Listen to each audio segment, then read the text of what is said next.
Hormis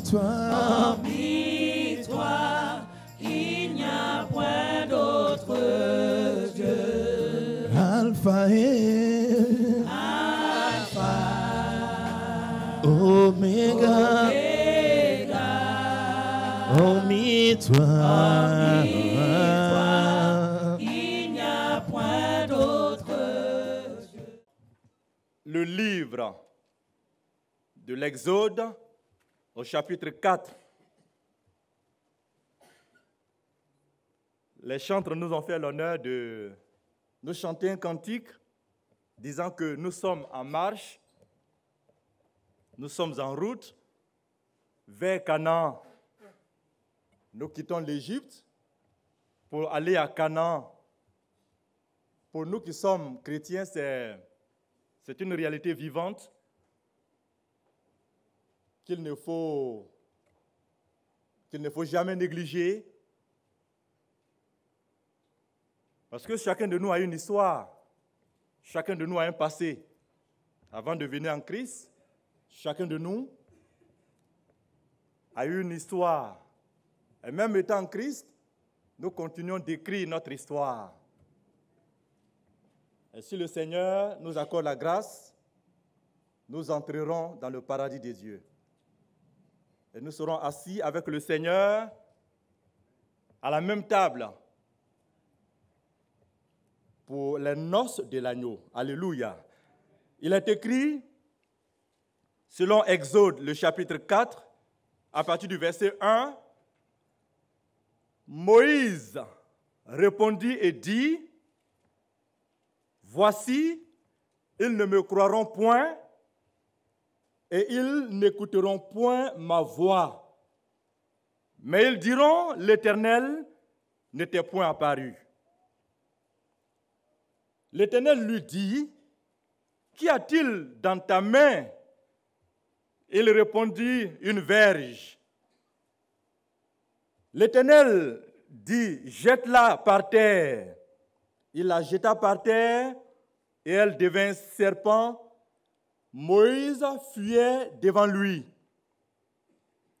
L'Éternel dit à Moïse, « Étends ta main et saisis-le par la queue. » Il étendit la main et le saisit, et le serpent redevint une verge dans sa main. « C'est là, dit l'Éternel, ce que tu feras, afin qu'ils croient que l'Éternel, le Dieu de leur père, t'est apparu, le Dieu d'Abraham, le Dieu d'Isaac et le Dieu de Jacob. » L'Éternel lui dit encore, « Mets ta main dans ton sein. » Il mit sa main dans son sein, puis il la retira, et voici, sa main était couverte de lèpre, blanche comme la neige. Le verset 7, l'Éternel dit, « Remets ta main dans ton sein. » Il remit sa main dans son sein, puis il la retira de son sein, et voici, elle était redevenue comme sa chair. « S'ils ne te croient pas, dit l'Éternel, et n'écoutent pas la voix du premier signe, ils croiront à la voix du dernier signe. S'ils ne croient pas, même à ces deux signes, et n'écoutent pas ta voix, tu prendras de l'eau du fleuve, tu la répandras sur la terre, et l'eau que tu auras prise du fleuve deviendra du sang sur la terre. » Amen. Que Dieu nous bénisse.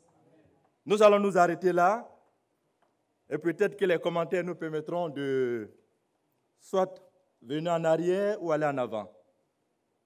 Qu'y a-t-il dans ta main? C'est la question que Dieu a posée à Moïse, serviteur de Dieu. L'histoire est longue s'agissant d'Israël et de l'Égypte. C'est une histoire que nous connaissons dans la Bible et qui est aussi mentionnée dans le monde, dont le monde en parle. Il s'agit du peuple d'Israël qui était en esclavage en Égypte. Et les Égyptiens ont tellement opprimé Israël, ont tellement opprimé le peuple de Dieu, que le Seigneur a pris la résolution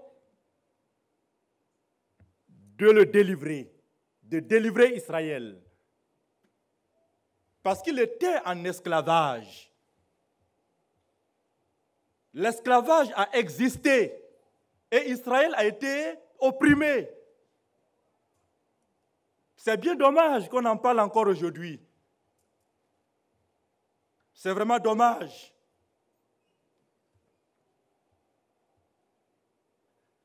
Dans ce 21e siècle, mes bien-aimés, qu'on parle encore d'esclavage. Pour certains d'entre nous, ou du moins nous l'avons vu à la télévision, on croyait que cette pratique avait disparu. Mais l'histoire n'a pas marqué l'esprit de l'humanité, l'esprit des hommes. L'histoire n'a pas enseigné l'humanité et on comprend que ce n'est pas une affaire d'homme, mais c'est une affaire d'esprit. Ce qui amène à l'esclavage, ce sont les démons, ce sont les mauvais esprits. Sinon, si on s'en tenait à l'enseignement que l'histoire nous apportait ou nous apporte, on ne parlerait plus d'esclavage de nos jours, en ce mois de novembre. Mais malheureusement, on en parle toujours.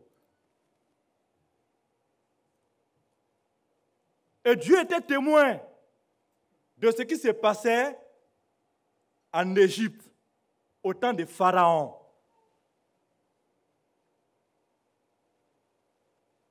Dieu a vu la souffrance de son peuple. Dieu a vu l'oppression, la domination que Pharaon exerçait sur le peuple de Dieu. Pourquoi c'est le peuple de Dieu? Parce que les premiers ancêtres d'Israël, à savoir Abraham, Isaac et Jacob, ont eu une alliance avec Dieu.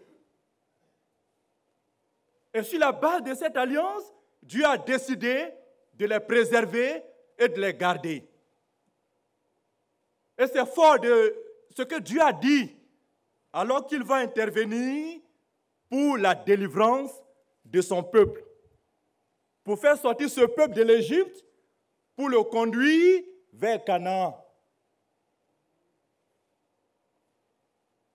C'était pour chacun de nous ce qui s'est passé pour Israël. Nous avons été esclaves, mais il a fallu que la grâce de Dieu se manifeste pour chacun de nous, pour que nous soyons délivrés de l'Égypte et qu'aujourd'hui nous soyons dans l'Église. Il a fallu que Dieu suscite une bonne volonté, des hommes ou des femmes, pour que ces personnes prient pour nous, afin que nous soyons délivrés du dominateur et qu'aujourd'hui nous soyons en marche vers Canaan.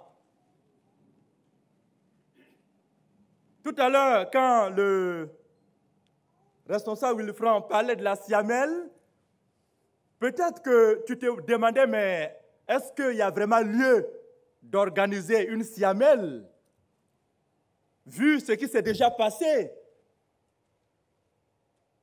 Est-ce que c'est vraiment opportun?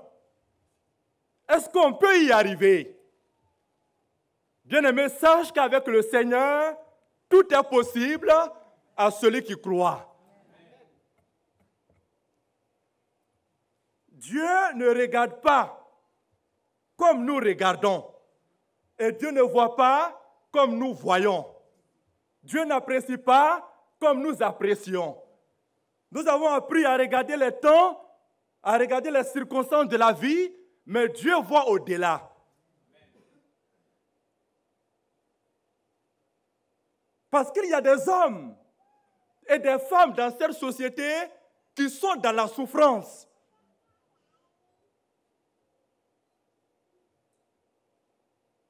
Il y a des femmes qui n'arrivent pas à dormir la nuit. Il y a des hommes qui n'arrivent pas à dormir. Il y a des gens qui traînent des maladies chroniques et qui dépendent nuit et jour des médecins. Parce qu'ils n'ont pas de salut, ils n'ont pas de délivrance, ils n'ont pas de guérison. Il y a des gens qui traînent des maladies héréditaires parce qu'on leur a dit qu'il n'y a pas de remède et que ce fardeau, ce mal, doit demeurer dans leur vie jusqu'à leur mort.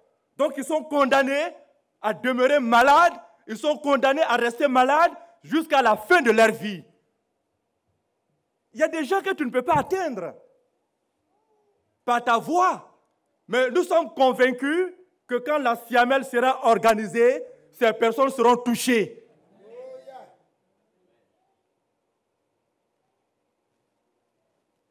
Alors, pour délivrer Israël, Dieu va se servir de cet homme que nous connaissons, qui est appelé Moïse. Moïse, qui était l'un des leurs, mais qui, selon le plan de Dieu, s'est séparé d'eux pendant plus de 40 ans. Alors que Moïse était sacrificateur de son beau-père Jéthro et qu'il avait conduit le troupeau dans les champs, dans le désert, la Bible dit que Moïse s'est rendu sur la montagne de l'Éternel à Horeb. Et c'est à cet endroit précis que Dieu va capter l'attention de Moïse par un buisson ardent. Alors Moïse va s'approcher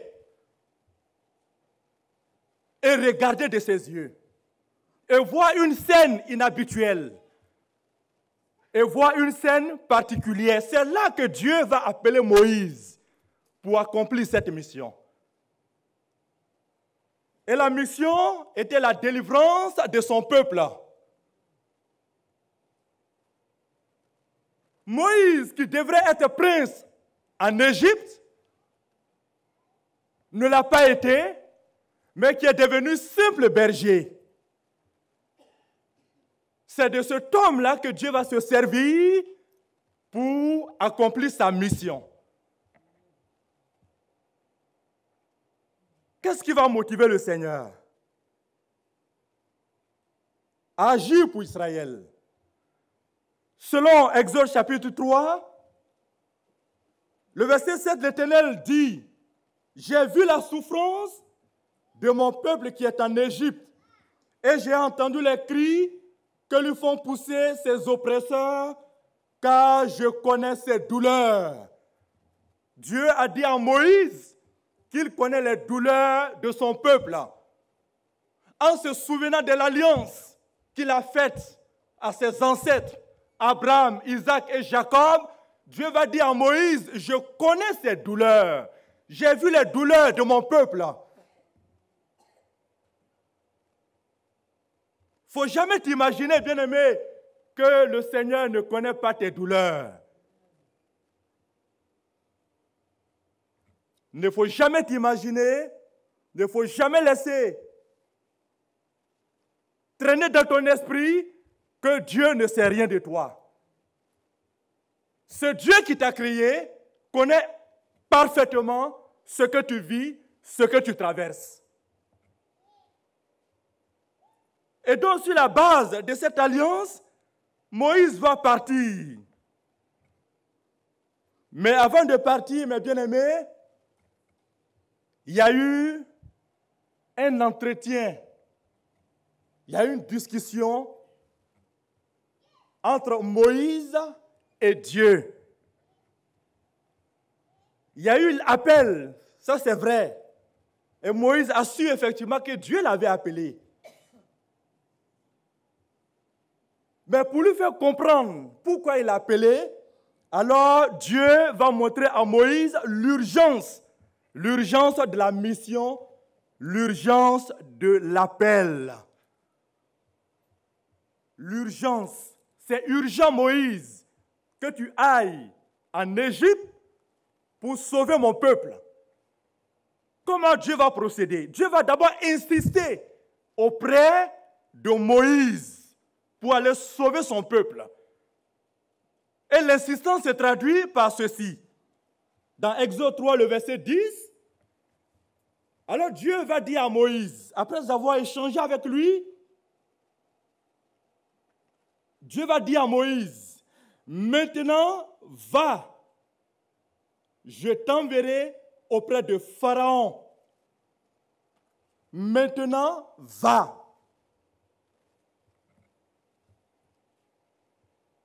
C'est le premier ordre que Dieu donne à Moïse. Maintenant Moïse, va.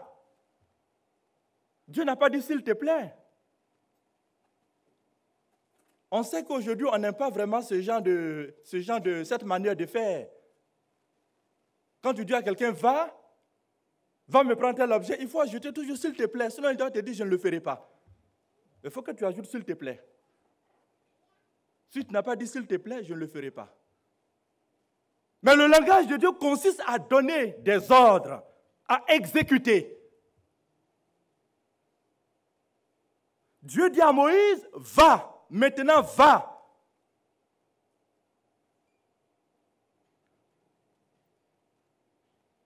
Deuxièmement, dans Exode 3, le verset 16, il est dit, va, rassemble les anciens d'Israël et dis-leur. Voilà le deuxième ordre qui montre que la mission était urgente.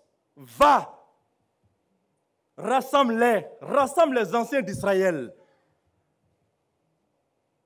Dans Exode 4, le verset 12,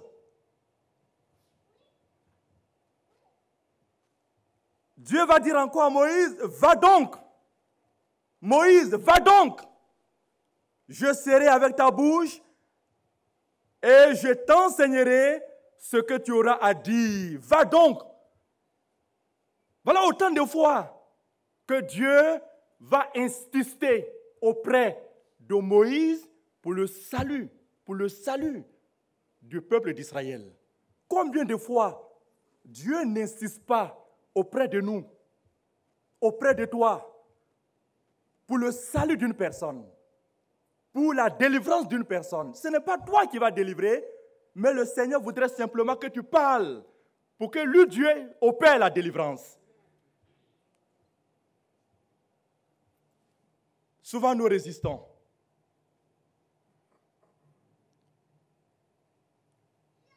Souvent, nous résistons. Face à cette insistance, Dieu va te révéler son identité à Moïse pour lui montrer l'urgence. Après l'insistance, Dieu va lui montrer, lui révéler son identité. Et Dieu se révèle, comme nous l'avons dit déjà dès le départ, sous la forme du buisson ardent. C'est Dieu qui était dans le buisson ardent. Et c'est la voix de Dieu que Moïse entendait, cette voix qui sortait de cette flamme, c'était la voix de Dieu. Ce Dieu qui est esprit, qu'on ne peut voir ni toucher, alors ce Dieu va prendre la forme d'un buisson ardent.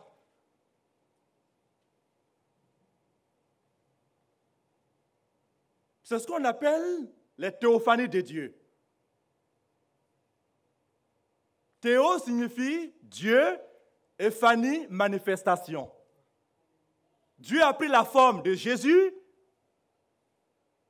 être humain, pour venir vers nous, pour nous sauver.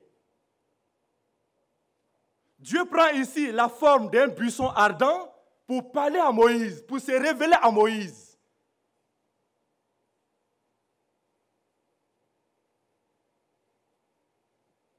Dieu aussi va dire à Moïse que je suis celui qui suis. Moïse, je suis omniprésent.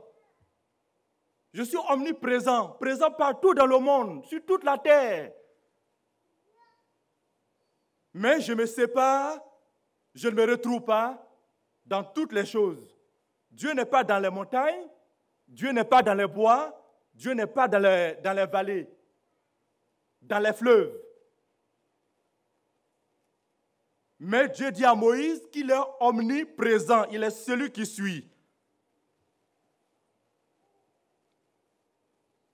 Et en plus de cela, Dieu va montrer à Moïse qu'il est fidèle et qu'il ne pourra pas l'abandonner et qu'il ne veut pas abandonner Israël. Alors il dit à Moïse, je suis le Dieu d'Abraham, je suis le Dieu d'Isaac, je suis le Dieu de Jacob.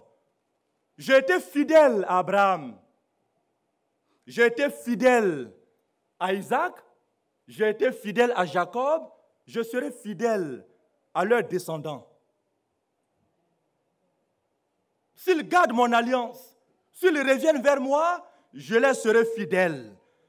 À Moïse et aux anciens d'Israël, alors Dieu se révèle, Dieu se montre comme le Dieu d'Abraham, le Dieu d'Isaac et le Dieu de Jacob. Pour les amener à comprendre et à se rappeler, à se souvenir les ancêtres qui les ont engendrés. Mais à Pharaon, vous verrez que Dieu va parler, il va se présenter comme le Dieu des Hébreux. Il va dire à Pharaon, ceux que tu es en train de maltraiter, ceux que tu es en train d'oppresser, je suis leur Dieu.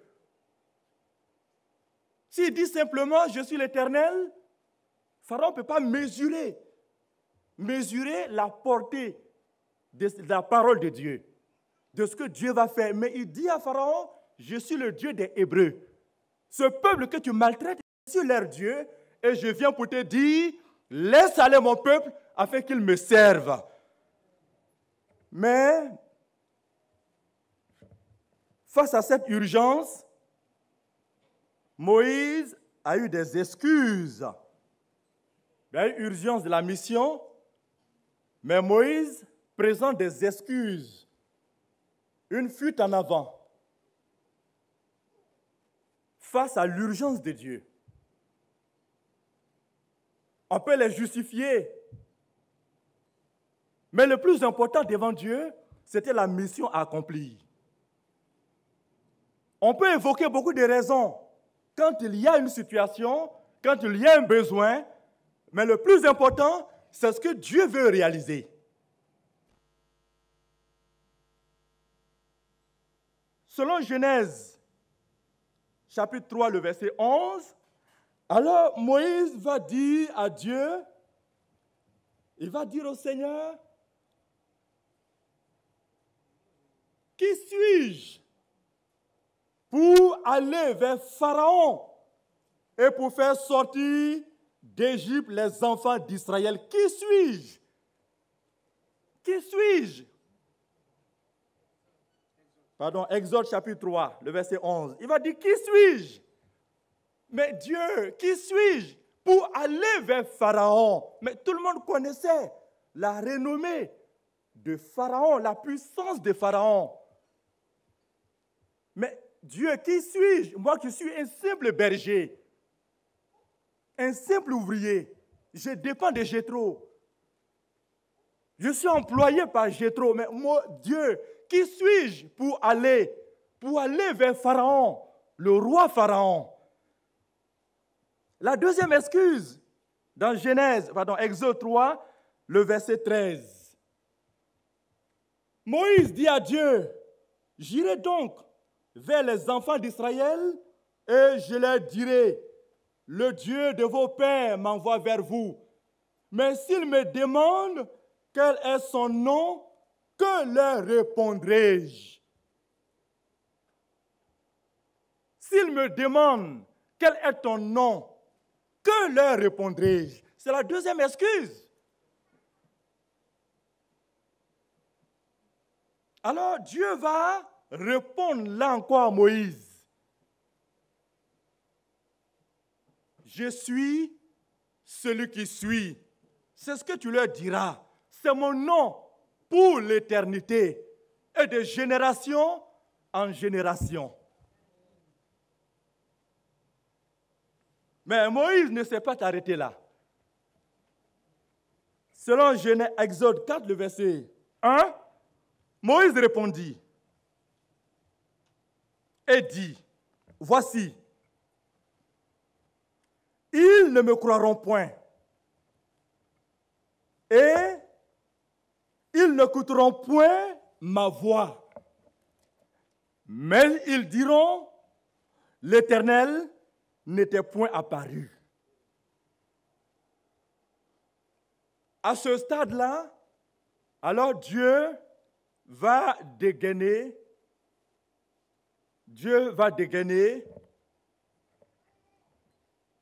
un autre arsenal pour montrer à Moïse de quoi lui Dieu est capable pour amener une personne qui ne croit pas à la foi en Dieu. Moïse a touché le domaine de la foi. Il a dit à Dieu, ton peuple ne me croira pas. Israël ne va pas me croire. Israël ne va pas m'écouter. Et Israël dira que Dieu ne m'est pas apparu. Et c'est en ce moment, mes bien-aimés, alors que Dieu, l'histoire devient intéressante. L'histoire devient intéressante et en même temps urgente, comme on l'a dit.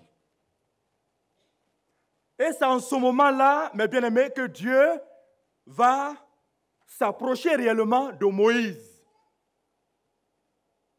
Dieu va s'intéresser à ce que Moïse a. Dieu va s'intéresser à la vie de Moïse lui-même. La mission est là, elle est bien définie. Il y a un objectif à atteindre. Israël doit être délivré pour aller à Canaan, pour occuper une nouvelle terre.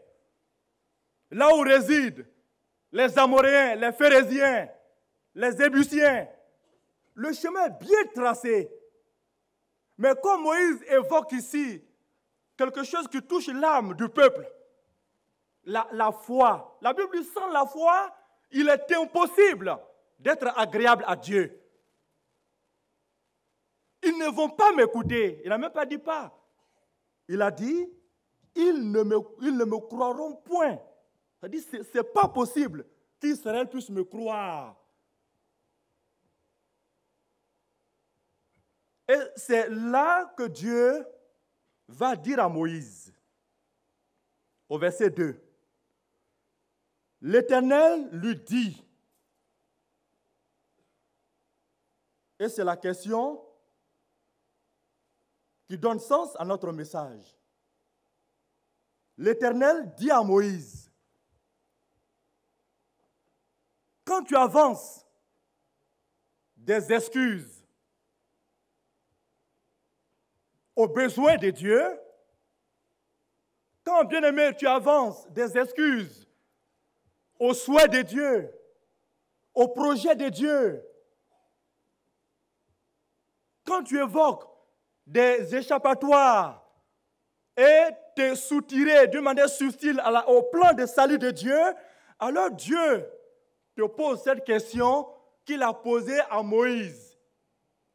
Et cette question est celle-ci, qu'y a-t-il dans ta main? Qu'est-ce que tu possèdes, Moïse?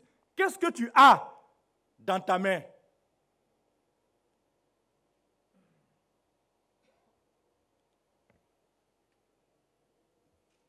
C'est une question dont Moïse lui-même avait la réponse.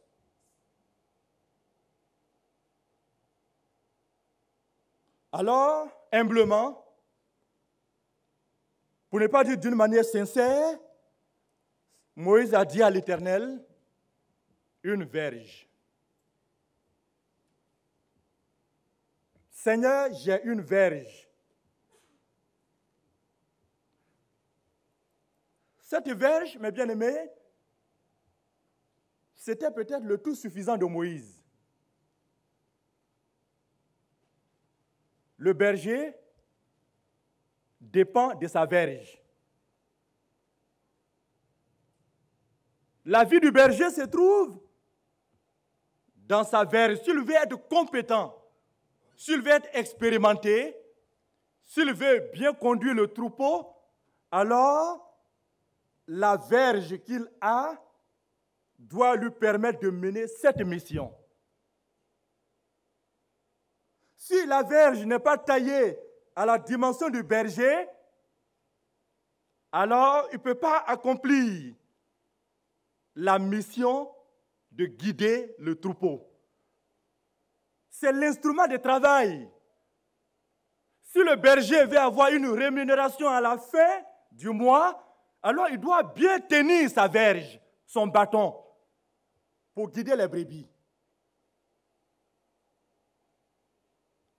Cette verge, mes bien-aimés, c'était l'expérience professionnelle de Moïse. Moïse répond au Seigneur, j'ai une verge. Et là, au verset 3, l'Éternel dit, jette-la par terre. Il la jeta par terre et elle devint serpent. Moïse fuyait devant le serpent. Moïse fuyait devant l'instrument que lui-même utilisait pour guider le troupeau. Le bâton, du moins la verge, c'est le bâton, c'est le sceptre.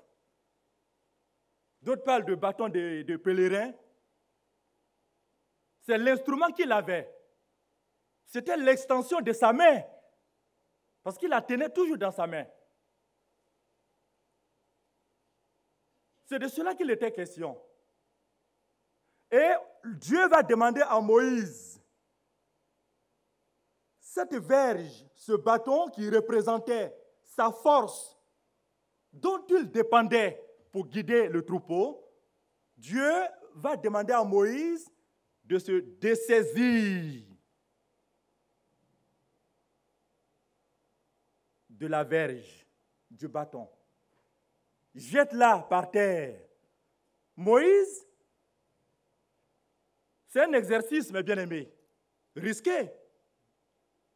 Jette-la par terre. Jette ta verge par terre. Dessaisis-toi de ce que te coûte cher. Qu'as-tu, bien-aimé, dans ta main? Qu'as-tu? Qu'as-tu dans ta main? Regarde ta main. Qu'as-tu dans ta main?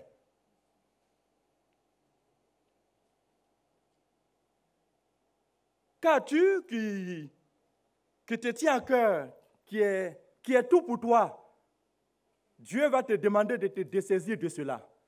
Peut-être que c'est ton argent, n'est-ce pas?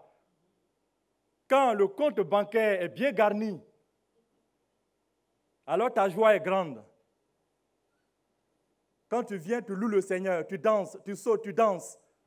Personne ne sait d'où vient cette joie, parce que le compte, non seulement le compte courant, mais le livret A, tout est bien garni. Cela fait ta joie.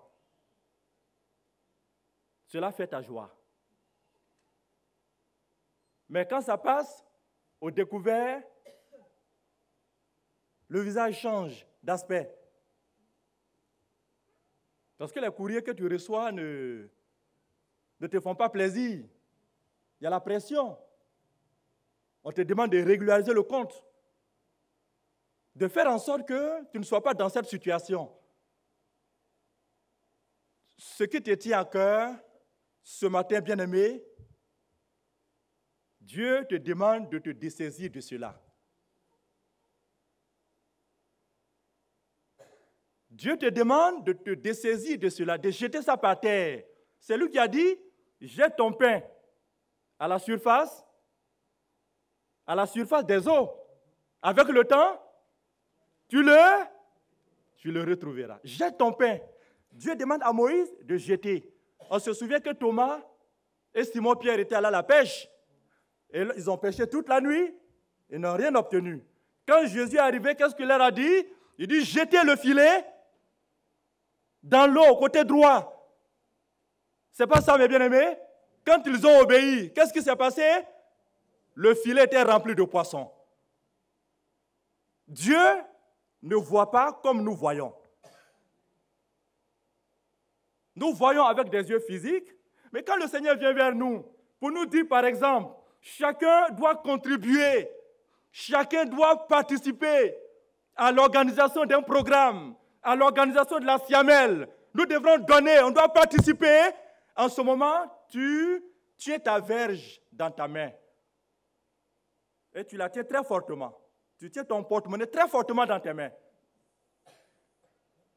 Et celui qui parle de cela, celui qui parle d'argent, tu ne veux même pas l'écouter. Parce que tu veux la tenir, tu veux tenir ton argent dans ta main. Mais ce matin, le Seigneur, d'une manière ou d'une autre, veut te dire, dessaisis-toi. Même si c'est peu, tu verras que Dieu va s'en servir pour glorifier son nom. Nous allons comprendre la suite. Si tu jettes, bien-aimé, ton regard dans la Bible, lorsque le prophète Élie a prié au temps du roi Akab, la 7e fois, la Bible dit qu'il est apparu dans le nuage, dans le ciel, un petit nuage ayant la forme d'une main humaine. N'est-ce pas? Mais c'est avec ce petit nuage que Dieu a décanté la situation de sécheresse qui se battait sur Israël. Dieu s'est servi de ce petit nuage pour apporter la pluie en abondance afin qu'Israël soit délivré. Quand le prophète Élie s'est rendu à Sarepta, à Sidon, il a rencontré une veuve, une femme veuve. Et cette femme n'avait qu'une petite poignée de farine et une petite quantité d'huile. Dieu a dit à cette femme à travers le prophète, donne-moi à manger d'abord avant de penser à toi et à ton enfant. La femme a obéi et son âme a été sauvée.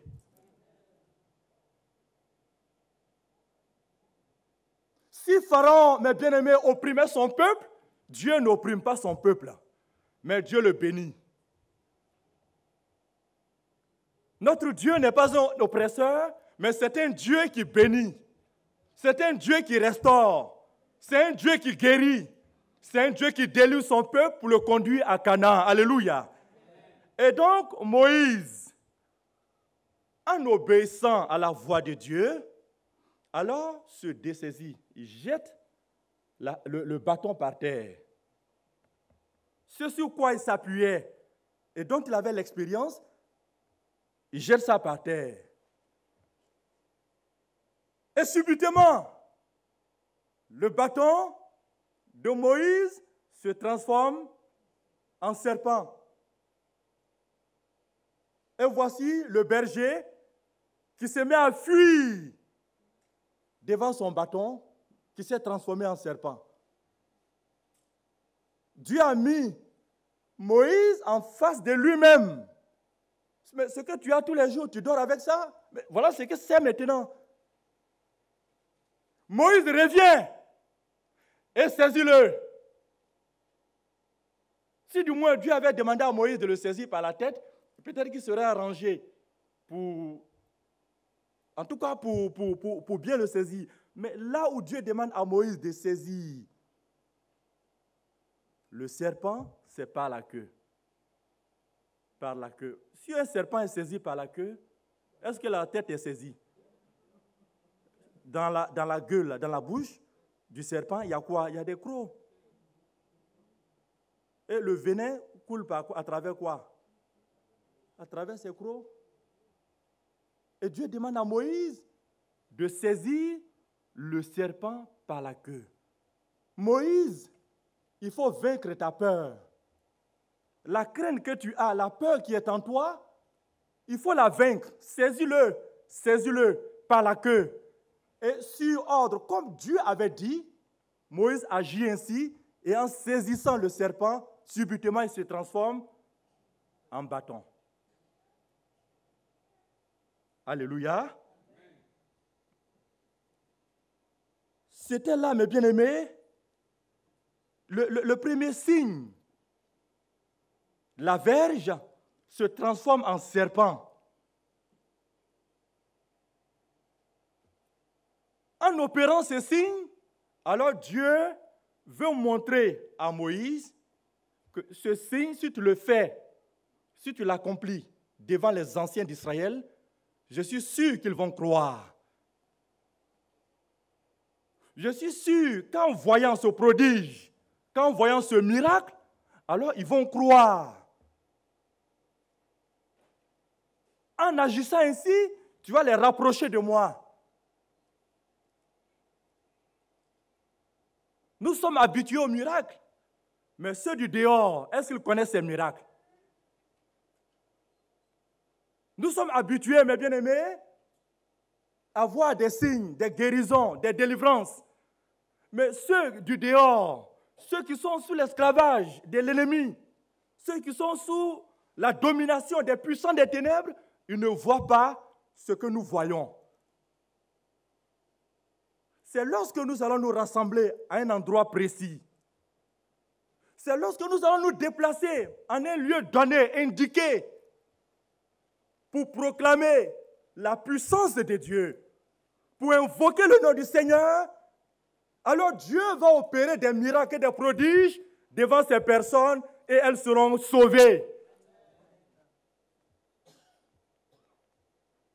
Elles seront sauvées.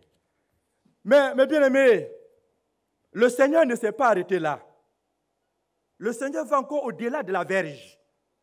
Il va encore au-delà. Et cette fois-ci, c'est la main elle-même, la main de Moïse. C'est la main de Moïse, c'est le corps de Moïse. C'est une partie du corps de Moïse. Il demande à Moïse, comme cela est dit dans le verset 6. L'Éternel lui dit encore, « Mets ta main dans ton sein, sur ton cœur. » Il mit sa main dans son sein, puis la retira.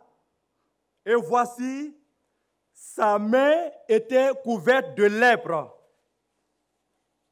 blanche comme la neige. La main de Moïse était couverte de lèpre, blanche comme la neige. C'est le deuxième signe que Dieu apporte à Moïse pour lui dire, quand tu vas opérer ce miracle devant les anciens d'Israël, alors ils vont te croire, Moïse, et ils vont t'écouter.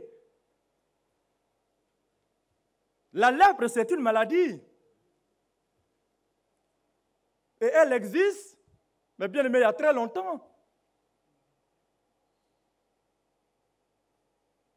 On a été instruit ici, et on sait, quand une personne est atteinte de lèpre, elle est rejetée, elle est isolée, elle est mise en retrait, à l'écart.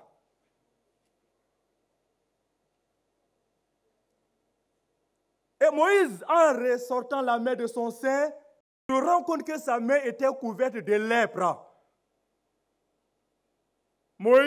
Dieu fait savoir à Moïse, voici l'état de ton cœur. Voici l'état du cœur de tout homme. Depuis le jardin d'Éden jusqu'à nos jours, la Bible dit que tous ont péché et sont privés de la gloire de Dieu. Mais ils sont gratuitement justifiés par le moyen de la rédemption qui est en Jésus-Christ. Sans Christ, mes bien-aimés, nous sommes privés de la gloire de Dieu. Nous sommes privés de la présence de Dieu. Et quand une personne n'a pas la gloire de Dieu, elle est lépreuse.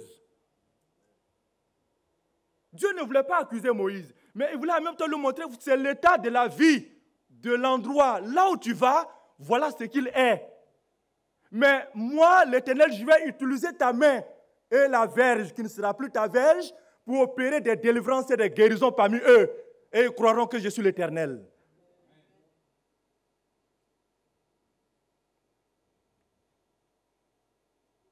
Mais bien aimé, c'est l'état de notre société, c'est l'état du monde. Le monde, sans le dire ouvertement, sans qu'ils ne nous le disent, le monde est malade. Les gens sont malades. C'est des lépreux. C'est des lépreux. C'est des gens qui sont malades que nous voyons. Quand Dieu les regarde, c'est des malades. Parce qu'ils n'ont pas Dieu dans leur vie. Et dans cet état, dans cette condition, ils sont privés de l'assemblée de Dieu. Ils sont mis à l'écart. Mais ce n'est pas le souhait de Dieu de les mettre à l'écart. Dieu veut les guérir, Dieu veut les sauver. Mais encore faut-il qu'il trouve quelqu'un qu'il va envoyer. Mes bien-aimés, considérons la mission de Dieu. Considérons ce que Dieu veut accomplir. Selon Luc, le chapitre 4, le verset 16.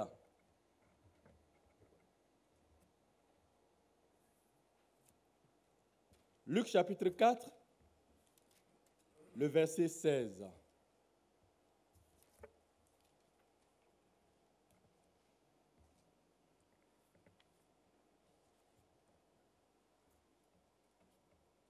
Il a dit, il se rendit à Nazareth, où il avait été élevé, et selon sa coutume, il entra dans la synagogue le jour du sabbat. Il se leva pour faire la lecture. Le verset 18. L'Esprit du Seigneur est sur moi, parce qu'il m'a oint pour annoncer une bonne nouvelle aux pauvres. Il m'a envoyé pour guérir ceux qui ont le cœur brisé, pour proclamer aux captifs la délivrance et aux aveugles le recouvrement de la vue, pour renvoyer libres les opprimés, pour publier une année de grâce du Seigneur. Alléluia! Voilà le plan de Dieu, mes bien-aimés. Pour publier une année de grâce. La grâce présidentielle peut être exprimée en faveur des prisonniers. Ils vont sortir de la prison, mais ils ne sont pas libres. Parce que l'esprit qui les a conduits en prison n'a pas été chassé de leur vie. Si on examine, si on fait un examen de tous les prisonniers qui sont sortis, à 90%, ils sont instables dans la société. Quand ils ressortent, ils ont une grande aversion, du mépris pour toute la société en général. Parce qu'ils estiment que c'est la société qui les a condamnés. C'est la société qui les a mis à l'écart. Ils peuvent ressortir, soit ce qu'ils ont se manifeste dans le cœur sans être exprimé, soit ils l'expriment visiblement et deviennent plus dangereux que ce qu'ils étaient. Mais lorsque l'année de grâce du Seigneur est publiée en faveur des opprimés, en faveur des esclaves, alors ils sont libres définitivement. C'est pourquoi toi, bien-aimé, et moi, nous devrons nous accorder. Nous devrons nous accorder. Pour ce qui concerne l'intérêt de Dieu, nous devons nous accorder.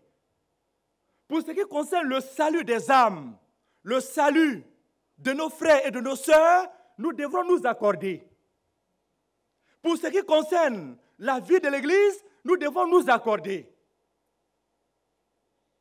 Si nous n'agissons pas, mes bien-aimés, si nous ne nous entendons pas pour aller ensemble pour le salut de ceux qui vivent dans ce pays et dans d'autres pays, mes bien-aimés, ces personnes-là, cette société sera privée du droit de cité en Israël. Ils seront privés de la vie que nous allons mener dans la Nouvelle Jérusalem. Nous travaillons avec eux dans les entreprises. Mais si nous ne nous accordons pas pour les témoigner de l'amour de Dieu, ils vivront éternellement en enfer. Il n'y aura pas de prière après la mort qui puisse les amener au paradis. Et la Bible dit qu'il est réservé aux hommes de mourir une fois, après quoi vient le jugement. C'est la religion qui croit qu'on peut prier pour une personne qui est morte, qui est décédée, qui est enterrée, et puis après, il y a une partie du corps qui rentre au paradis, le bras rentre au paradis. L'année prochaine, on prie pour la tête est rentrée au paradis.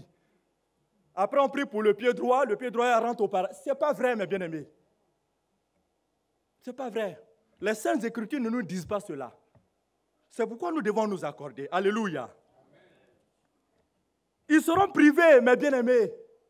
Cette société sera privée de la rédemption qui est en Christ si toi et moi, nous ne nous accordons pas en leur faveur.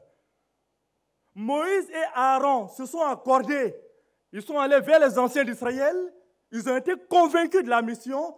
Et ensemble, ils sont allés vers Pharaon pour la délivrance du peuple d'Israël. Si nous ne nous accordons pas, si nous ne mettons pas en avant la priorité de Dieu, qui est son œuvre, qui est le salut des âmes, pour agir ensemble, mes bien-aimés, Dieu va nous demander compte. Tu es sauvé. Mais regarde bien dans ta famille. Regarde bien autour de toi. Ce que nous faisons souvent, c'est la condamnation. On condamne souvent cette jeunesse. On parle, mais on n'agit pas. Quand on prend la jeunesse, tous ces jeunes qui viennent à Saint-Ouen-l'Aumône, qui est une cité où la drogue est vendue à outrance, les habitants des cités sont pratiquement privés de la liberté d'aller et de venir. Les gens ont peur de rentrer dans la cité parce que là-bas, il y a des jeunes que la société a bannis. Mais s'ils sont bannis par la société, nous ne devrons pas les bannir. L'Église ne doit pas les rejeter. C'est à nous de leur parler de l'amour de Dieu. Alléluia. Ce peuple bien-aimé ne prendra pas part aux noces de l'agneau qui sont prévues et qui auront lieu si nous ne finançons pas l'évangélisation. Si nous n'agissons pas pour l'évangélisation. C'est pourquoi nous devrons agir. Dans Romains chapitre 10, il est écrit, Romains chapitre 10, le verset 15.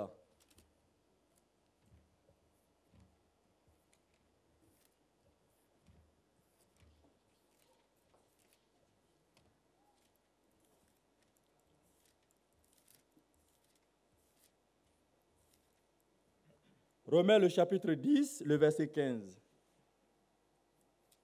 Il est écrit, et comment y aura-t-il des prédicateurs s'ils ne sont pas envoyés? Selon qu'il est écrit, qu'ils sont beaux les pieds de ceux qui annoncent la paix, de ceux qui annoncent de bonnes nouvelles. Comment, mes bien-aimés, y aura-t-il des prédicateurs s'ils ne sont pas envoyés? Comment y aura-t-il des prédicateurs? Comment, mes bien-aimés, y aura-t-il des prédicateurs s'ils ne sont pas soutenus? Parce que la Bible dit qu'ils sont beaux, les pieds de ceux qui annoncent la paix, de ceux qui annoncent de bonnes nouvelles.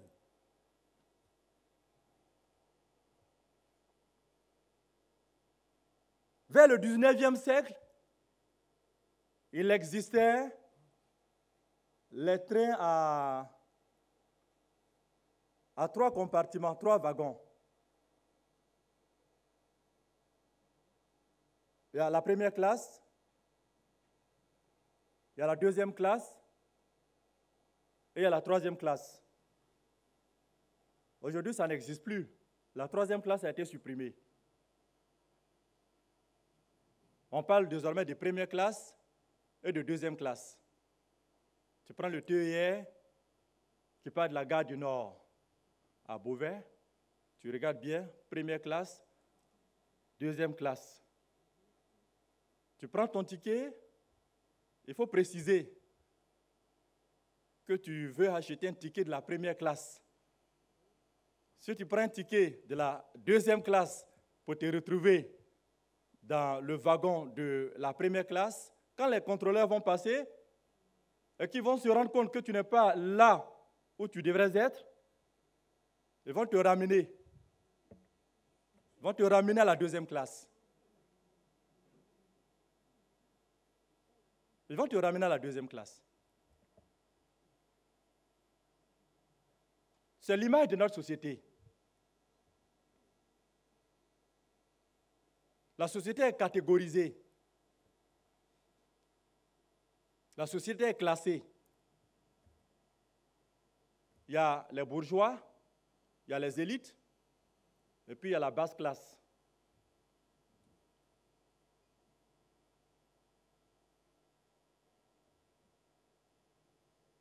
Mais quand Dieu nous regarde, quand Dieu regarde cette société selon sa composition, Dieu se rend compte qu'elle est pareille.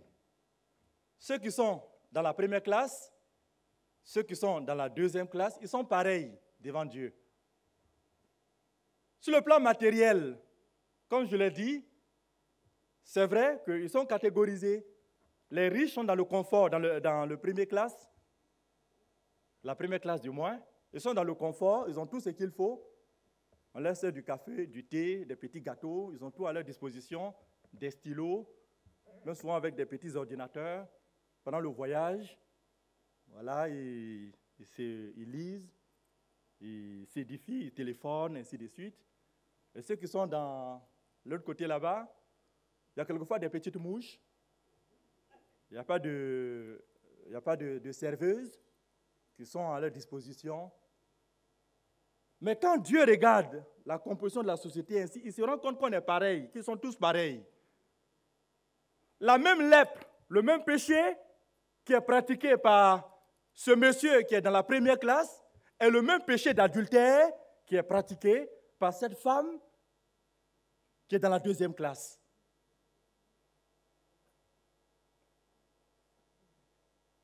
Et ce train qui les conduit, les amène à la mort. Cette société conduit les hommes à la mort. Mais à chacun de nous, mes bien-aimés, la grâce a été accordée d'entendre la voix de Dieu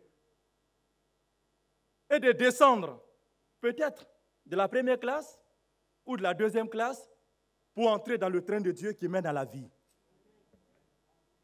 C'est une grâce qui nous a été accordée. C'est parce que nous avons entendu la voix de Dieu.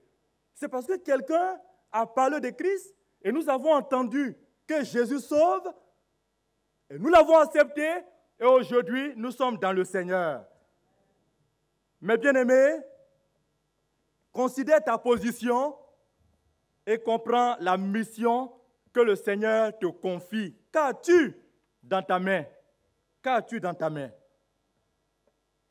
En plus de ces 2 signes, le premier, comme on l'a dit, c'est la verge qui a été transformée en serpent. Le deuxième, la main couverte de lèpre. Dieu va encore donner à Moïse un 3e signe. Parce qu'il a dit,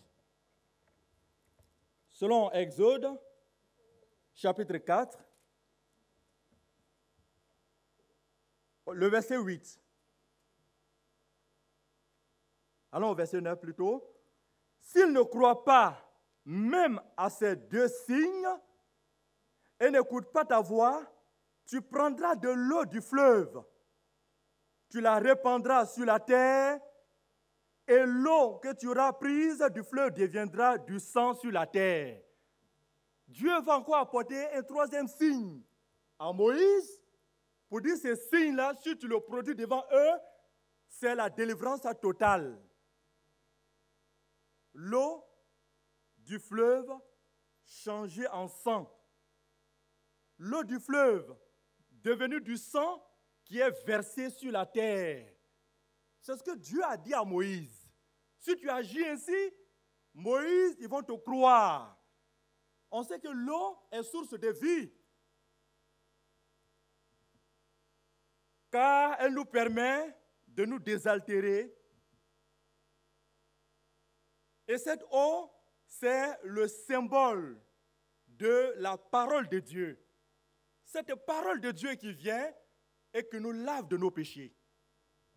Quand une personne souffre de lèpre, alors Dieu, par sa parole, vient guérir la personne et la lave de son péché, de ses iniquités, et la lèpre disparaît. Et Jésus a dit, ceux qui auront cru en moi, des fleuves d'eau vives couleront dans leur sein. Des fleuves d'eau vive couleront dans leur sein. Si nous croyons au Seigneur, et si nous acceptons que ceux qui sont à l'extérieur et qui souffrent et qui ont besoin de délivrance, qui ne savent où l'obtenir, si nous allons vers ces personnes-là, mes bien-aimés, la parole de Dieu pourra les purifier. Que retenir, mes bien-aimés? On comprend que depuis que Dieu a créé l'homme, on comprend que depuis que l'homme existe, qui a été créé à l'image de Dieu, mais qui a chuté à cause du péché, l'homme dont la communion a été rompue avec Dieu à cause du péché, l'homme reste, mes bien-aimés, dans le plan d'action de Dieu.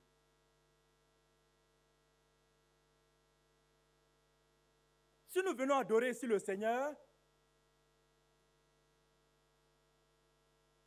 vous me direz, oui, c'est le Seigneur qu'on adore, mais Dieu veut que cette relation reste entre nous et lui. Dieu veut du bien à ta vie. Comme il a fait pour Moïse. Mais en même temps, souviens-toi de ceux qui souffrent. En même temps, souviens-toi que Dieu veut du bien à ceux qui sont dans les ténèbres.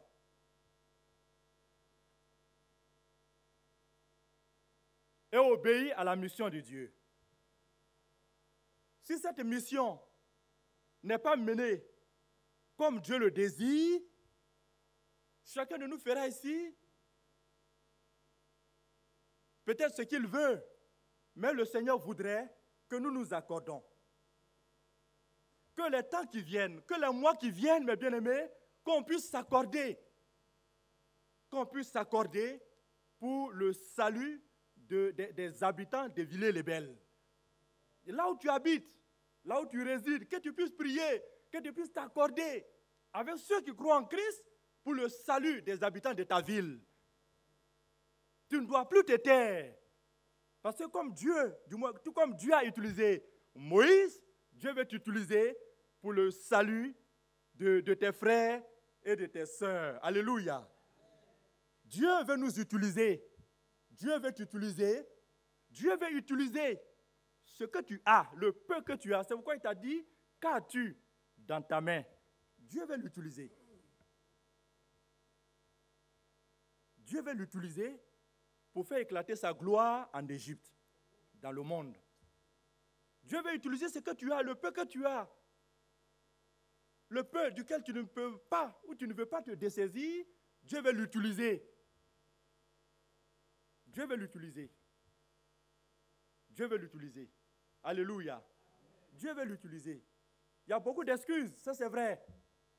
Il y a beaucoup de besoins que nous avons, ça c'est vrai. Quel intérêt avons-nous, mes bien-aimés, à venir chaque dimanche, à participer, à faire ceci ou cela? Il n'y a pas d'intérêt personnel, mais ce que nous faisons, c'est pour le Seigneur, c'est pour Dieu. Parce que nous savons ce que Dieu a fait pour nous. C'est pourquoi je t'ai dit dès le départ que tu as une histoire. Et l'histoire que tu possèdes est un témoignage. C'est un témoignage que tu dois partager. Voici ce que Dieu a fait pour moi. J'étais esclave, j'étais ceci, et quand vous lisez tous les autres livres de la Bible, quand vous lisez les livres des psaumes, quand vous lisez les livres des proverbes, vous verrez que tous ces hommes, ces femmes, les David, ont parlé de ce que Dieu a fait pour Israël. Israël était esclave. Israël était privé de la gloire de Dieu, de la présence de Dieu.